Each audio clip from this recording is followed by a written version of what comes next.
The screen flickers, and there it is again.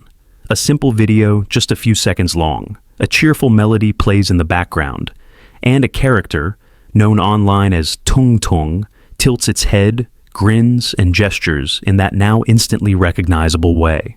At first glance, it feels harmless. Silly even, like something you'd scroll past 100 times a day without a second thought. But pause. Look closer. Behind the playful tune and the seemingly innocent expression, there's something unsettling. Something that gnaws at you the longer you watch. The smile doesn't quite reach the eyes. The repeated motions feel too stiff, too rehearsed.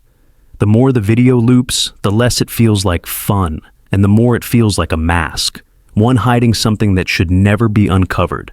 That is the haunting reality of the TungTung trend. A phenomenon that spread like wildfire, making millions laugh, yet leaving just as many with an unshakable unease. People thought it was just another quirky internet fad, but the truth is far darker. TungTung and the characters in its series don't just dance for attention. They reflect something deeper, something terrifyingly human. A portrait of pain disguised as innocence. The rise of TungTung was almost too perfect. It emerged quietly, then suddenly everyone was doing it. Videos stitched together, remixes of the original sound, endless parodies and memes. Social media thrives on repetition, and TungTung offered just that. A recognizable movement that could be replicated by anyone. But virality comes at a cost, because when something spreads so quickly, it stops being entertainment and starts being a mirror. And the mirror TungTung holds up isn't flattering. It shows us something about ourselves we don't want to admit. The way we hide our anguish behind forced joy. The way we turn trauma into performance. Watch the videos again. The exaggerated cheerfulness becomes less like a joke and more like a scream. The head tilt, once funny, feels mechanical, as though repeated endlessly because there's no other way to move. The smile, stretched too wide, looks more like a mask than a face. This is the uncanny valley, not of robots, but of human expression. A valley where things look normal at first glance, but wrong the moment you let your brain process what it's really seeing. What's most disturbing is how many people admitted to feeling this. Scroll through comment sections and you'll find the same words repeated. Why does this feel creepy? It makes me laugh, but also makes me shiver. This is unsettling and I don't know why. There is a reason. Deep down, our brains recognize the contradiction. We see joy on the surface, but we sense despair underneath. And that clash sends alarms through our subconscious. Psychologists have a term for this: masking. It's what happens when someone puts on a cheerful front to hide their suffering. A phenomenon painfully common in modern society, where showing weakness is frowned upon and presenting a perfect image is rewarded. TungTung, intentionally or not, captured masking in its purest, most exaggerated form. The innocent exterior hides a nightmare within. It's no coincidence that TungTung became a trend in this era. A time when people are lonelier than ever, yet constantly performing happiness for their followers. When the gap between how we look online and how we feel offline is wider than ever before. TungTung isn't just a trend, it's a reflection of that gap. But what makes it terrifying isn't just the concept, it's the way it spreads, like an infection of the psyche. The more you watch, the more you see through the mask, and the more disturbing it becomes. That is why so many people couldn't stop thinking about it. Because deep down, they recognize themselves in TungTung. The cheery dance is us pretending we're fine. The mechanical motions are us repeating routines while numb inside. The smile that doesn't reach the eyes is us every time we say, "I'm okay," when we're not. That's why it haunts, not because of what it shows, but because of what it reveals about us. The other characters in the series only make things worse. Each of them different in design, different in mannerisms, yet bound by the same eerie vibe. They laugh, they move, they play along with the trend, and yet the same hollowness lingers in their expressions. It's as though the whole series was constructed not as entertainment, but as a showcase of human suffering disguised as internet content. And here lies the darkest thought. What if that's the reason people loved it? Not because it was fun, but because it resonated. Because subconsciously everyone recognized the feeling of hiding their pain behind an innocent facade. TungTung became viral, not in spite of being creepy, but because it was creepy. That's the genius, or horror, of it. The haunting truth is this. Trends like TungTung remind us that the internet is not just a playground. It's a stage where human emotion is exaggerated, distorted, and replayed until it loses meaning. What began as a silly video has transformed into a cultural ghost, a reminder of the masks we all wear. And that's why the TungTung trend is not just entertainment, it's a living metaphor, a portrait of our times, a digital monster smiling at us while hiding unbearable pain. The TungTung trend didn't come out of nowhere. It belongs to a series, an interconnected set of characters, movements, and moods that at first glance feels like a playful collection of memes. But as more people paid attention, a disturbing realization set in. The entire series shares the same haunting DNA. It's not just TungTung. Every character carries that same blend of exaggerated joy and buried despair. At first, the creators, or whoever was behind the origin, may have intended nothing more than simple entertainment. A catchy sound, a silly movement, something easy to copy. The internet rewards simplicity after all. Yet, what the world received was far from simple. Each new character added to the TungTung series seemed to amplify the strangeness, as though the creators were peeling back a curtain, layer by layer, showing us something we weren't supposed to see. Let's break down the pattern. Character 1, TungTung, childlike, head tilt, cheerful expression that doesn't feel quite right, a mask of innocence.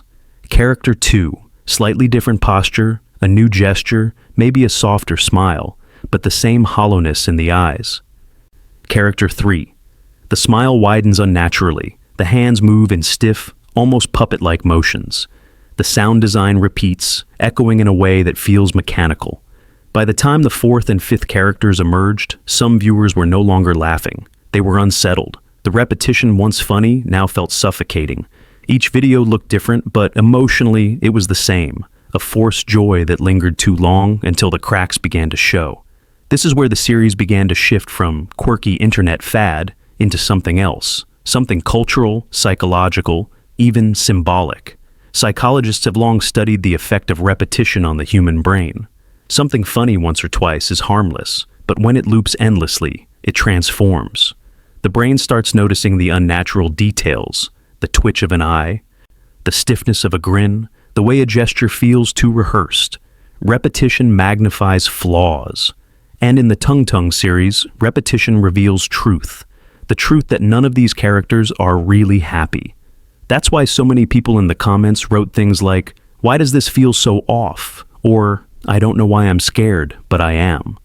Their subconscious had caught on. The exaggerated innocence wasn't just an act, it was a disguise. And this is where the horror lies. The TungTung series doesn't scare you the way a monster does. It scares you the way a mirror does, by showing you something too real. Because don't we all know what it feels like to put on a mask? To perform joy when we're hollow inside? To keep smiling because that's what the world expects of us? That is why the TungTung characters feel so unsettling. They aren't monsters. They're us. As the series grew, so did the theories. Some viewers believed there was an intentional hidden message, that the creators wanted to reveal the pain of masking emotions. Others thought it was accidental, that the disturbing aura emerged naturally from the way people consumed and repeated the content. Either way, the effect was the same. A global audience watching with nervous laughter, unsure whether they were entertained or haunted. Even darker theories began to surface. People speculated that the characters weren't just random, they were stages. Stages of emotional collapse. Each new character wasn't new at all, but a deeper layer of the same person, starting from fake innocence, then moving toward mechanical routine, then to the grotesque exaggeration of a smile stretched too wide, a descent, step by step, into despair. Think about that for a moment. What if the TungTung series isn't a collection of memes, but a narrative? A story about a soul hiding pain until it can't anymore? If that's true, then every new video is another chapter of a tragedy we're all watching without realizing it. That's why people kept sharing. That's why it spread. Not because it was fun, but because it was compelling. We couldn't look away, the same way we can't look away from a train wreck. Something inside us recognized the darkness, and we needed to see where it would lead. The most haunting part? Kids, teenagers, and adults alike copied TungTung's gestures without hesitation. Millions of people reenacted the very motions that symbolize despair disguised as joy. They posted themselves smiling too widely, moving too mechanically, performing happiness as though it were natural. In doing so, they unknowingly amplified the message. The world wasn't just watching TungTung, the world was becoming TungTung. And that, more than anything else, is why this trend is terrifying. It's not about one character. It's about what happens when everyone imitates that character. We become a global echo chamber of forced joy. A billion people wearing the same mask, a billion TungTungs smiling at the camera while hiding their pain. When you see it that way, the series stops being entertainment and becomes prophecy. A prophecy about the age we live in, an age of curated smiles, viral routines, and silent suffering.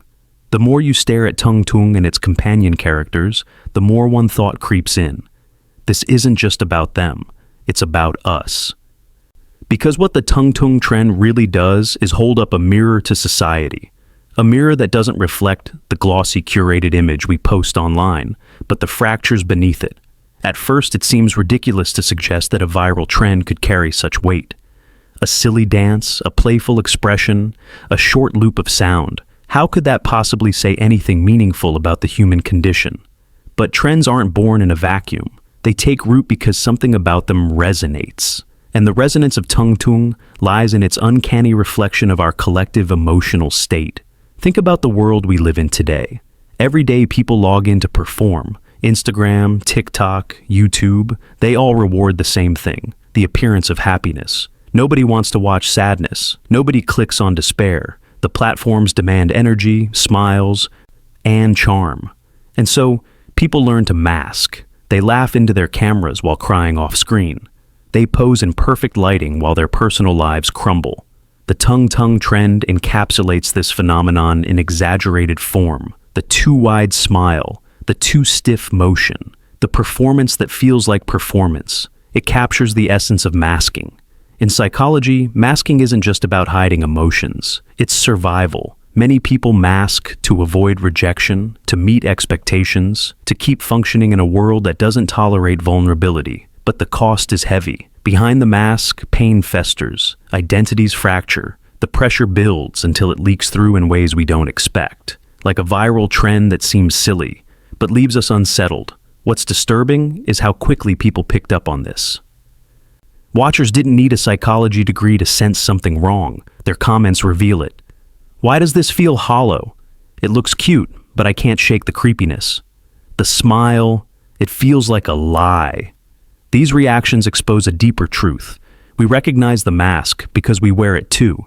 It's like when you hear someone say, "I'm fine," but their tone betrays them. You know they're not fine because you've said the same thing before. TungTung unsettles us because it embodies that contradiction.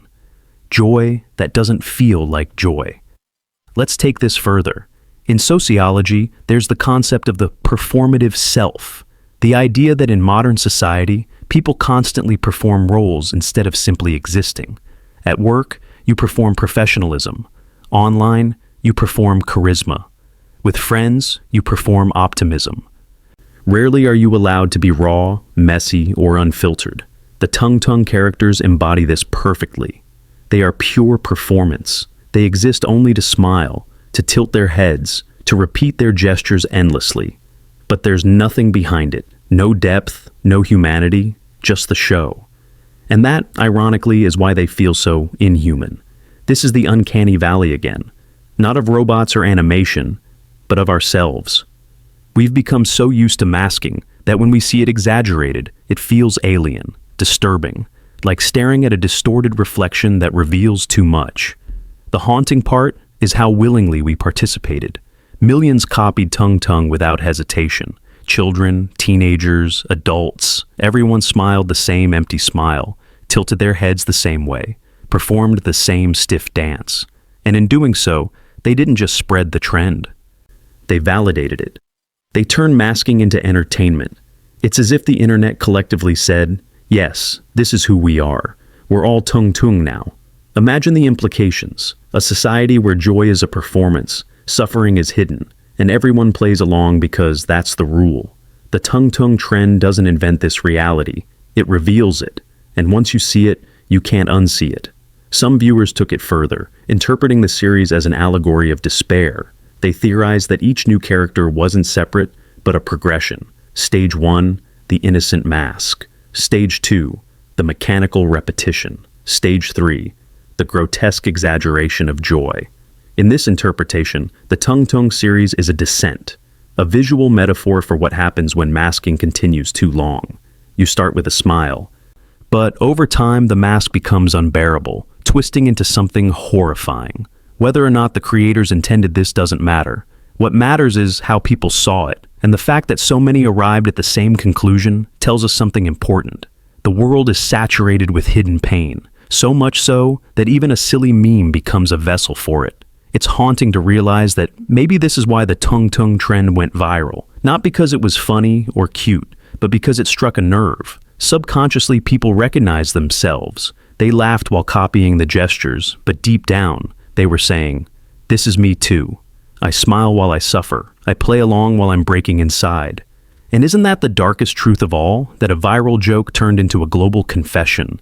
Millions of people performing the same mask, all while hinting at the same hidden despair? The TungTung trend, then, is not just a meme. It's a cultural X-ray, a way for us to see the fractures beneath the surface of modern life.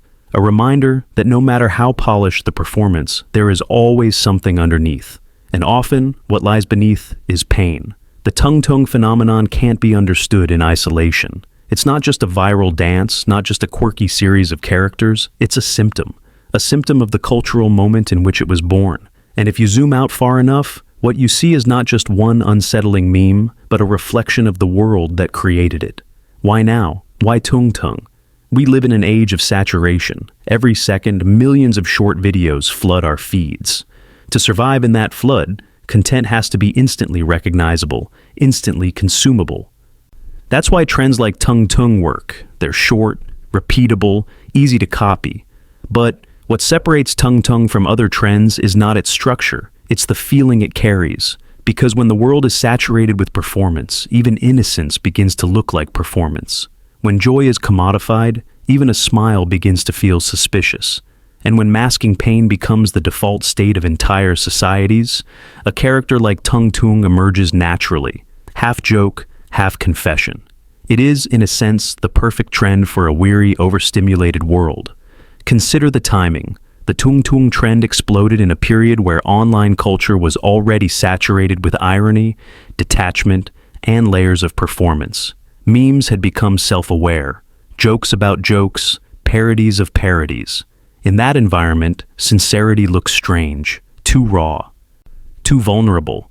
So instead, culture leans into exaggerated irony, gestures of joy so overblown, they almost scream the opposite. That's what TungTung is, irony disguised as innocence.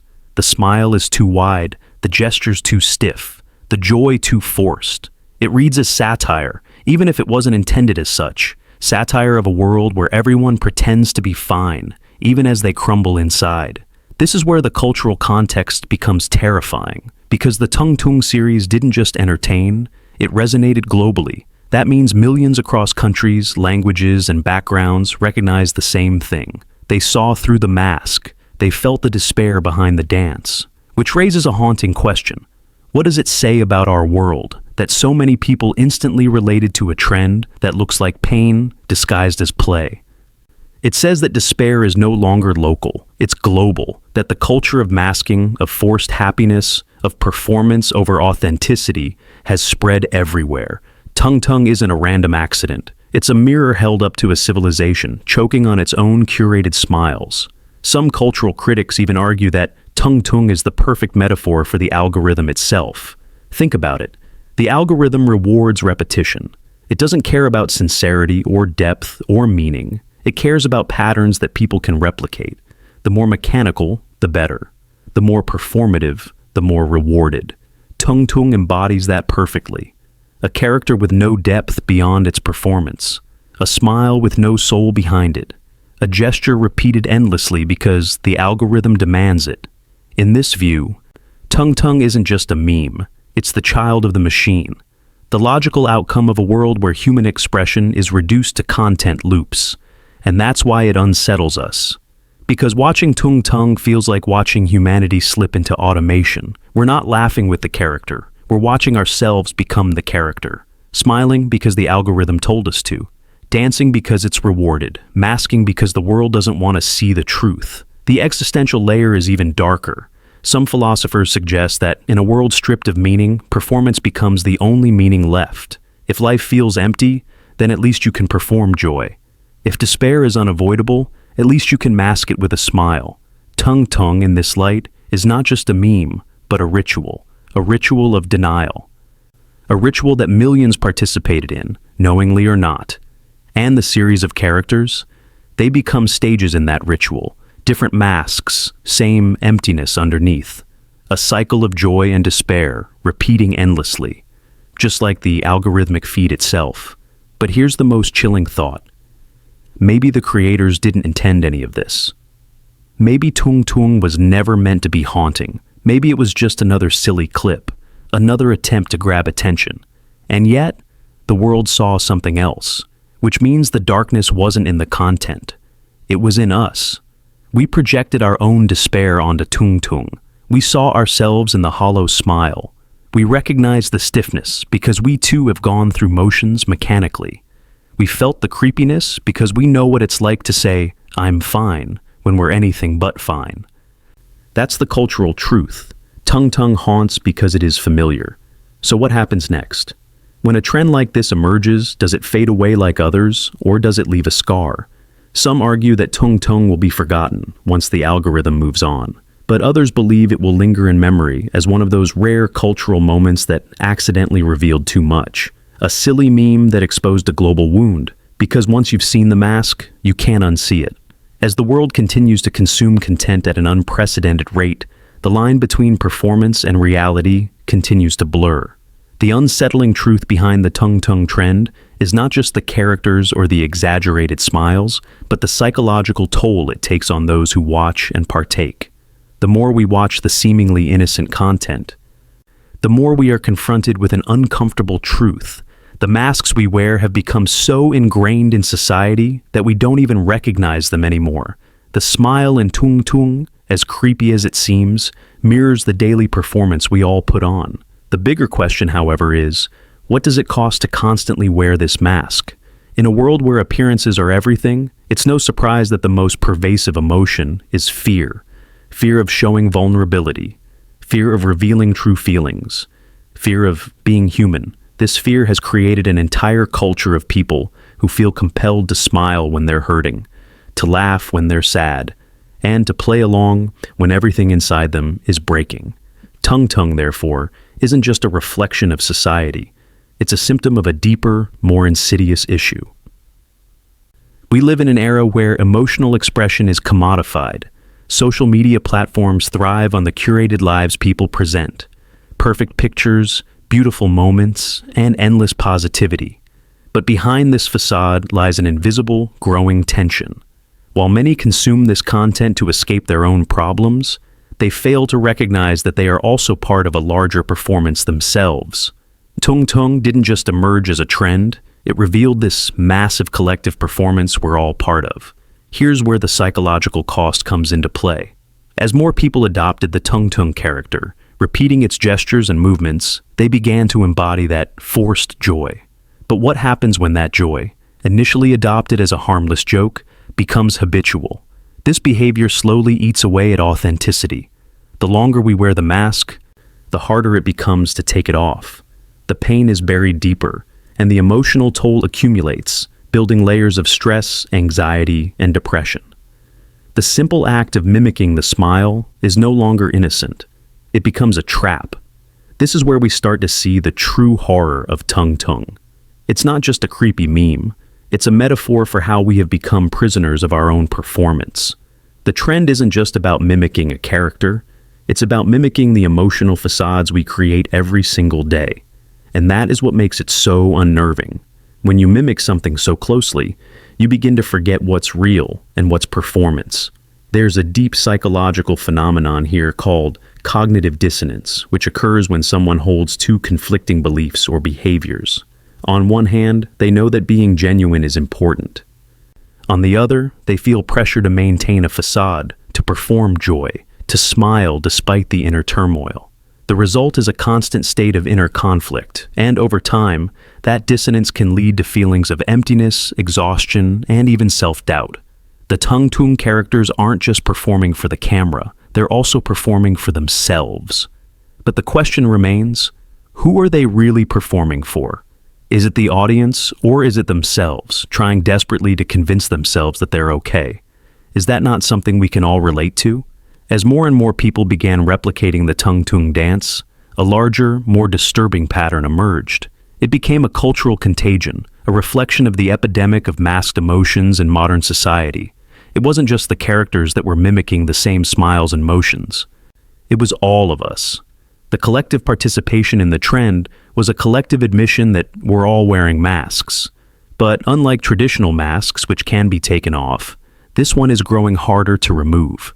The deeper psychological impact of the TungTung trend isn't just about how we present ourselves on social media. It's about how we've been conditioned to hide our pain and emotions for so long that we no longer recognize the truth of who we are. The sheer repetition of these masks, through countless videos, forces us to confront an uncomfortable reality, that beneath the surface, we're all performing. We've all become TungTung in our own way. This cultural performance isn't just a harmless trend. It's the backdrop of our digital age, where emotions are curated and vulnerability is seen as weakness.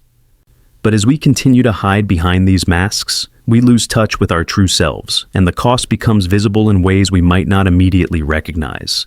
Anxiety, depression, and self-doubt become our silent companions as we scroll through endless feeds of smiling faces that feel less like connection and more like isolation.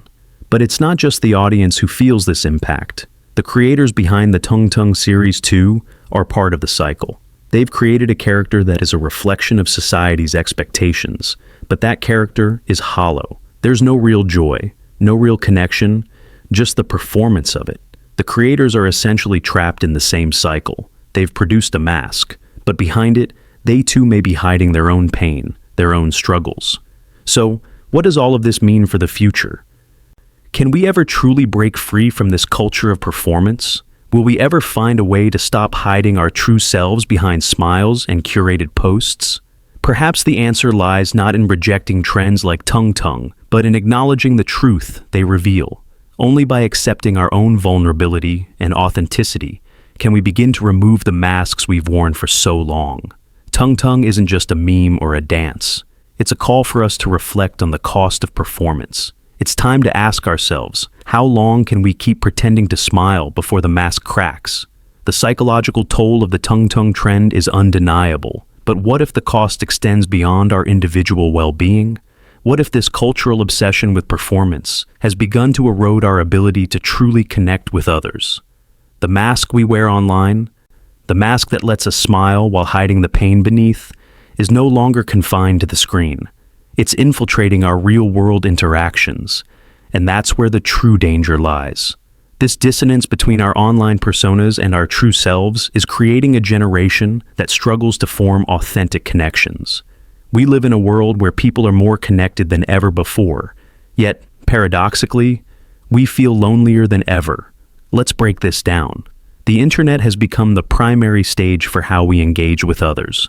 Social media has rewritten the rules of communication, and in doing so, it has created a false sense of intimacy. We feel closer to others through the screen, yet the connection we feel is superficial. People share curated images of their lives, putting on a happy face for the world. But the moment they step away from the screen, they're left alone with their true selves.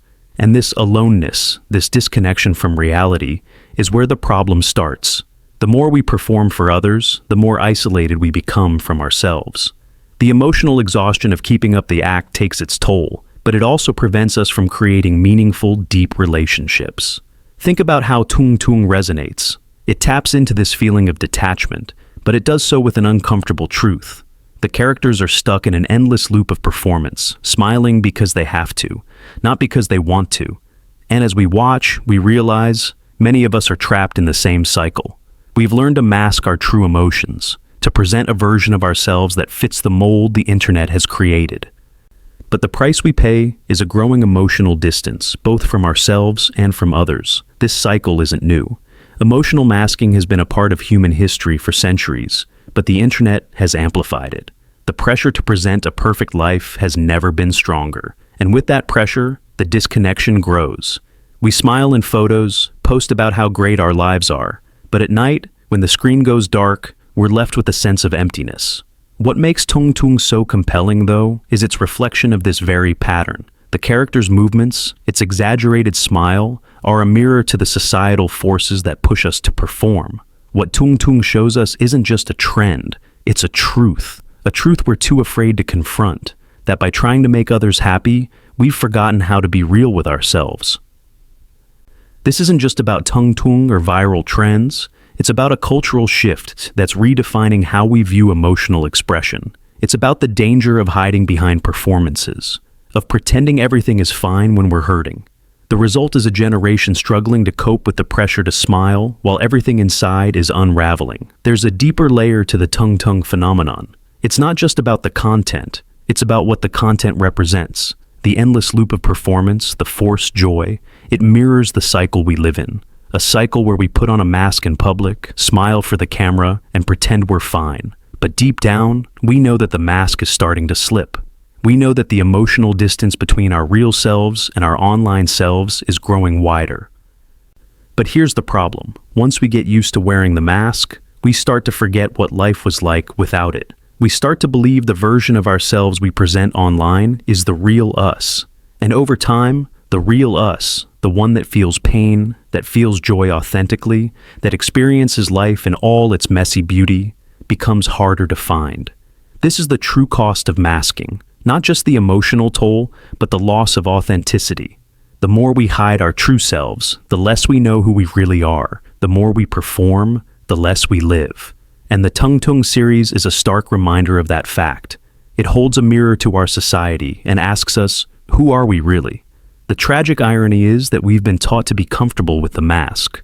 We've been told that the performance is what matters, but the more we perform, the more we disconnect from our true emotions, and the more we lose the ability to connect with others in meaningful ways. At its core, TungTung isn't just about a trend. It's a reflection of how we've internalized a culture of emotional performance. The smile, the gestures, the act of pretending. It's a cultural echo that's become so normalized that we don't even question it anymore. And yet, deep inside, we're all silently asking the same question. When will we stop pretending?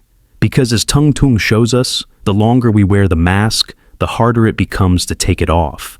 And the longer we pretend to be happy, the more the weight of our real emotions piles up, just waiting for a moment when it all comes crashing down. As the world continues to grow more connected, the masks we wear become increasingly difficult to remove. The TungTung trend, with its eerie combination of joy and emptiness, serves as a haunting reflection of a society that has forgotten how to be real with itself. But the deeper question lies not in the trend itself, but in the larger consequence of this kind of performance. When the masks we wear become so deeply ingrained in our daily lives, what happens when we can no longer keep up the charade? What happens when the weight of pretending becomes too much to bear? When the emotional toll of constantly smiling becomes unsustainable? For many, the answer is simple: burnout. We've all heard the term burnout, but we often think of it as something limited to the workplace or school. The reality is that emotional burnout is a silent epidemic spreading across all areas of life, fueled by the constant performance we put on for others. This performance isn't limited to professional settings. It stretches across our social media accounts, our friendships, and even our family lives. We are asked to smile, to present our best selves, to keep up the act. And for a while, it's manageable. We tell ourselves that we're fine. We tell ourselves that we're in control. But eventually, the strain of living behind the mask begins to take its toll. The weight of pretending becomes unbearable, and the cracks begin to show. This is where the TungTung trend becomes even more unsettling. It's not just a reflection of the masks we wear. It's a warning of the emotional toll that comes from constantly performing happiness. A warning that, if we continue down this path, we risk losing touch with who we really are. The most chilling part about TungTung is how it forces us to confront the consequences of living behind a mask. It's not just about the discomfort we feel watching these characters repeat the same movements over and over again. It's about the emotional dissonance that arises when we see someone else performing joy. Because when we watch TungTung, we're not just observing a meme, we're seeing ourselves. We're seeing the way we mask our own feelings, our own struggles. And in doing so, we realize how exhausting it is. The cycle of pretending, of putting on a face for the world, is wearing us thin. We're all living in a constant state of emotional dissonance, and the result is burnout. Our minds and bodies are exhausted from the effort of pretending, and the longer we go without addressing it, the more damage it does. But here's the real horror. Once we become too accustomed to wearing the mask, we start to forget how to take it off. We start to lose touch with the real us, the person who doesn't need to perform for validation. The longer we keep up the act, the more we forget what it feels like to be authentic, to be vulnerable, to just be. This is where TungTung becomes a cultural symptom. It's not just about one person or one meme. It's about an entire generation that has learned to mask its emotions for fear of being seen as weak or flawed. In an era where vulnerability is often equated with weakness, we've all become actors in a never-ending performance. The problem with this performance is that it isn't sustainable. Eventually, the mask starts to suffocate us. We start to experience emotional numbness, the inability to feel anything, because we've spent so much energy pretending to be something we're not. The smile becomes automatic, but there's no joy behind it. The laughter becomes hollow, but we keep doing it because that's what's expected. We continue to play the role, but the more we do, the more we lose ourselves. And when the mask finally cracks, the fallout is intense. The emotional burnout leads to crisis. The crisis is often personal, mental health struggles, breakdowns, feelings of isolation. But the fallout can also be social. The people around us, those who've relied on us to keep the performance going, start to notice when the mask slips. The relationships that seem solid suddenly feel fragile. People begin to question the authenticity of the connection, and that too is part of the price we pay. This is the tragic cycle that TungTung captures so perfectly. The trend didn't just go viral because it was funny. It went viral because it echoed something real. It mirrored the way we've all learned to perform, to smile, to dance, to play along, even when we're dying inside. But the longer we wear the mask, the closer we come to burnout. And once we reach that point, the mask becomes impossible to remove without causing irreversible damage. What does this mean for us, as individuals and as a society? It means that we must start confronting the cost of performance. We need to ask ourselves, how long can we keep pretending? How long can we smile when we're not okay? And what happens when we can no longer maintain the mask? The answer is simple. We burn out. We lose touch with who we are. And we risk creating a society where no one knows how to be real anymore, where everyone is just playing a part in a never-ending performance, and no one knows how to take off the mask. But there's hope. The first step is acknowledging the truth that we can't keep pretending. We can't keep performing for others. We need to find a way to be authentic again, to embrace vulnerability, to stop hiding behind the mask. And maybe, just maybe, if we can do that, we'll break free from the cycle of emotional dissonance and find real connection again. If the previous parts have demonstrated the emotional toll and psychological impact of masking, the next question is, how do we break the cycle? How do we begin to unmask ourselves after years of hiding our true emotions behind forced smiles and exaggerated performances? The answer is simpler than we might think, but it's also more difficult than we can imagine. The road to recovery begins with self-awareness. It requires us to acknowledge the fact that we have been performing, and perhaps, more importantly, it demands that we admit we've been lying to ourselves. Step 1. Acknowledge the mask. The first step to shedding the mask is to recognize it for what it is. Many of us wear it unconsciously. We smile when we're supposed to, laugh when the crowd expects it, and keep our emotions buried so deep that we forget what they even feel like. But once we realize that we're hiding behind a mask, we can begin the slow process of peeling it off. This doesn't happen overnight. It takes time, patience, and a willingness to be vulnerable. But the first and most crucial step is simply saying, I have been hiding. I've been pretending to be someone I'm not. Step 2. Embrace vulnerability. Once we acknowledge the mask, the next step is to embrace vulnerability. This is the most difficult part.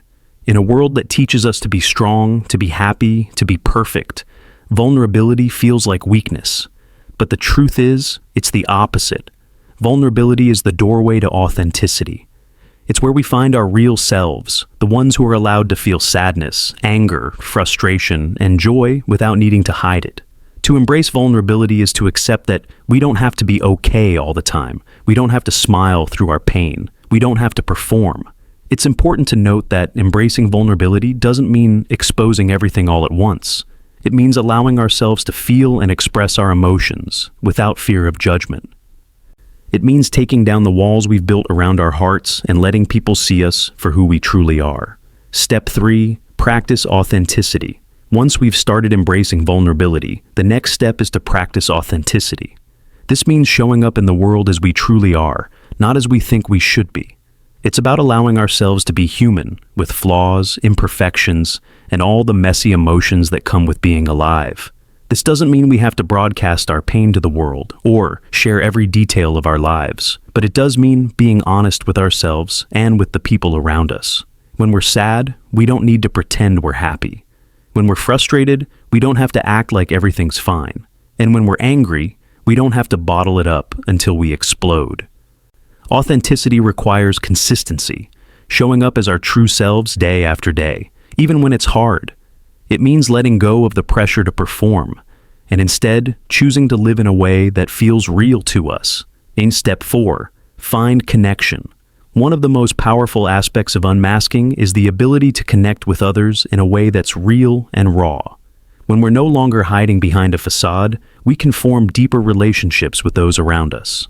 True connection happens when we show our authentic selves and when we allow others to do the same. This is where we find empathy, understanding, and support. When we open up and allow others to see our true selves, we invite them to do the same.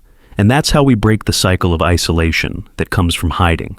In the end, it's the people around us who help us stay grounded in our authenticity. Connection is the antidote to the loneliness and disconnection caused by wearing the mask. It's about surrounding ourselves with people who accept us for who we truly are, not the version of ourselves we try to project.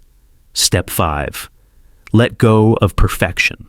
One of the biggest obstacles to unmasking is the fear of being imperfect. We live in a world that values perfection, that rewards performance, and that glorifies flawless images. But perfection is a lie. It's unattainable, and the more we chase it, the further we get from our true selves. Letting go of perfection means embracing the imperfections that make us human. It means accepting that we don't have to be flawless to be loved, worthy, or valuable. It's about seeing beauty in the messiness of life, the tears, the laughter, the failures, and the successes. Step 6. Create new habits. Unmasking is a lifelong process, and it requires constant work. But part of that work is creating new habits, habits that support our authenticity. This might mean setting boundaries with people who demand that we perform. It could involve surrounding ourselves with communities that encourage vulnerability. It might even mean practicing daily affirmations to remind ourselves that it's okay to feel, to be real, and to be human. The key is to develop a new way of living, one that doesn't rely on the mask for validation. It's about forging new connections, creating new routines, and learning to live authentically every day. Step 7. Understand the cost of rebuilding. The final step is perhaps the most difficult, understanding the cost of rebuilding. Letting go of the mask is freeing, but it's also uncomfortable.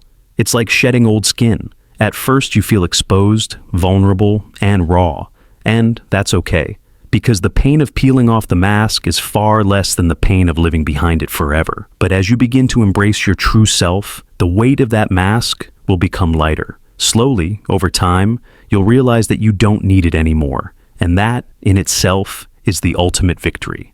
As we stand on the precipice of a world defined by authenticity versus performance, the question emerges: can we truly live without the mask? In a society that's spent so much time hiding behind facades, removing the mask doesn't just strip away an outward identity. It forces us to confront the uncomfortable truth of who we really are. And the real question is, Are we ready for that truth? The mask of perfection. For generations, we've been conditioned to believe that vulnerability is weakness and imperfection is something to hide. Social media, advertising, and even societal norms have perpetuated this idea. Perfection is the ideal, the flawless smile, the perfectly curated life, the happy family, the endless success. All of this is presented to us in glowing images, urging us to become something we're not in order to be accepted. But authenticity demands the opposite. It requires us to step into our truth without the polished facade, to stand in front of the world as we truly are, with all our flaws, our insecurities, and our imperfections. Yet, this is where the real struggle begins. Can we truly embrace our authenticity in a world that continues to demand perfection? The discomfort of removing the mask is real. When we step out from behind the filter, we become exposed to the judgment and opinions of others, and that is terrifying. We fear rejection, ridicule, and failure. But here's the painful truth. That fear of judgment is rooted in the very masks we've been wearing. The moment we strip the mask away, we reveal our most raw and genuine selves, not for the world to critique, but for us to finally understand who we really are. What happens when the mask comes off? When we finally choose to be authentic, the world around us doesn't change immediately. The pressures to perform, to put on a smile, to meet societal expectations, they don't disappear overnight. But something remarkable starts to shift within us. The first and most immediate effect of embracing authenticity is freedom. We begin to breathe easier, unburdened by the constant effort to uphold an image. The need for external validation begins to fade. We no longer care as much about how others perceive us because we've stopped caring about the mask. The validation we once sought from likes, comments, and approval shifts inward. We begin to validate ourselves. But freedom doesn't mean it's easy. It means stepping into the uncomfortable space where vulnerability lives. And vulnerability is unpredictable. When you're no longer playing a role, you open yourself up to a vast ocean of emotions. Joy, sorrow, anger, fear. All of these feelings, once buried under the weight of performance, begin to rise to the surface. And this emotional flood can feel overwhelming. But in the midst of it all, there's a profound clarity. The power of human connection. One of the most rewarding aspects of embracing authenticity is the deep connections we form. Without the mask, we invite others to do the same. In a world full of curated, perfect lives, there's something refreshing about encountering someone who isn't afraid to be real. Authenticity becomes magnetic. Authentic people attract authentic people. When we stop performing for others and allow ourselves to be vulnerable, we begin to create connections that go beyond superficiality. We form bonds based on truth, not expectation. And it's these connections, these relationships, that nourish us in a way that social media validation never could. The more people take off their masks, the more authentic spaces are created. But this isn't a process that happens alone. It requires collective change. Imagine a world where everyone was real, a world where nobody was pretending, where the smiles were genuine and the sadness was shared openly. That's the kind of society we should be striving for. The struggle of a society built on masks. Even as we strive for authenticity, we're still faced with the reality of the world we live in, a world built on masks. We've been so ingrained in the culture of performance that we often don't know how to act when the mask comes off. We feel naked, vulnerable, and sometimes even lost. The truth is, we've built a society that encourages performance over authenticity, and we're paying the price. The pressure to appear perfect, to constantly present a curated version of ourselves, has caused a rise in mental health issues, anxiety, depression, and burnout. The more we perform, the more we disconnect from who we truly are. And in that disconnection, we lose touch with our emotional truth. Can we ever truly remove the mask? While the journey to authenticity is essential, there are still obstacles we must face. In many ways, the mask will always be a part of us. We can never fully escape the conditioning we've received from the world around us. The desire for acceptance, the need to fit in. It's deeply embedded in our DNA. But that doesn't mean we're powerless. We can take control of how we present ourselves. We can choose to be authentic in spaces that matter. We can create communities where vulnerability is not seen as a weakness, but a strength. And when we begin to see the power in our own authenticity, we'll inspire others to do the same. Breaking the cycle, reclaiming our humanity. Ultimately, the key to reclaiming our humanity lies in authentic expression. It's in choosing vulnerability over perfection, honesty over performance, and connection over superficiality. In doing so, we break the cycle of masking and begin to heal. We reclaim what it means to be human, not perfect, not flawless, but real. And when we do that, when we step into our true selves, we can begin to build a world where masks are no longer needed. A world where authenticity is celebrated, not feared. A world where we can all smile for real. Not because we're supposed to, but because we finally have the freedom to. After everything, after all the peeling back of layers, there remains one crucial question. Can we ever escape the need to perform? The journey of unmasking ourselves, of embracing authenticity, is not a straight path. It's a journey full of false starts, relapses, and realizations that the mask we remove today may return in some form tomorrow.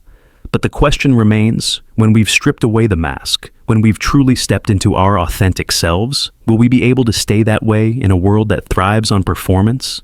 The cycle of self-performance. Let's face it, human beings are social creatures. The need for approval, for belonging, is ingrained in us.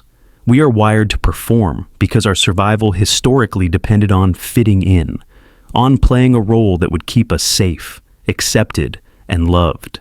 And though society has evolved, the core of this impulse has not. The sad truth is that, despite the progress we've made, we live in a world that still celebrates performance. Social media amplifies this. Platforms like Instagram, TikTok, and Facebook reward the curated, the polished, the perfect. People are praised for presenting versions of themselves that seem perfectly crafted. And while many of us may break away from this cycle in our private lives, it's hard not to feel the weight of these expectations when we step back into the world. Masks within masks. The challenge of authenticity is not that we are putting on one mask, it's that we're wearing multiple masks, each one layered over the other. Think about it. We wear one mask for social media, another for our family, and another for our coworkers. In the digital age, we become fragmented versions of ourselves, trying to fit into multiple molds. And even when we feel that we've unmasked ourselves in one area, we often realize that we are still performing in others. This is the paradox of authenticity. Even when we strive to be real, we still play roles in different parts of our lives. And it's not necessarily a bad thing. After all, context matters. The mask we wear at work is not the same one we wear with our friends or at home. But the question is, how authentic are these roles we play? Are we truly being ourselves, or are we still acting? The duality of the self. At the heart of this struggle is the duality of the self. We are not just one thing, we are constantly shifting between different versions of ourselves.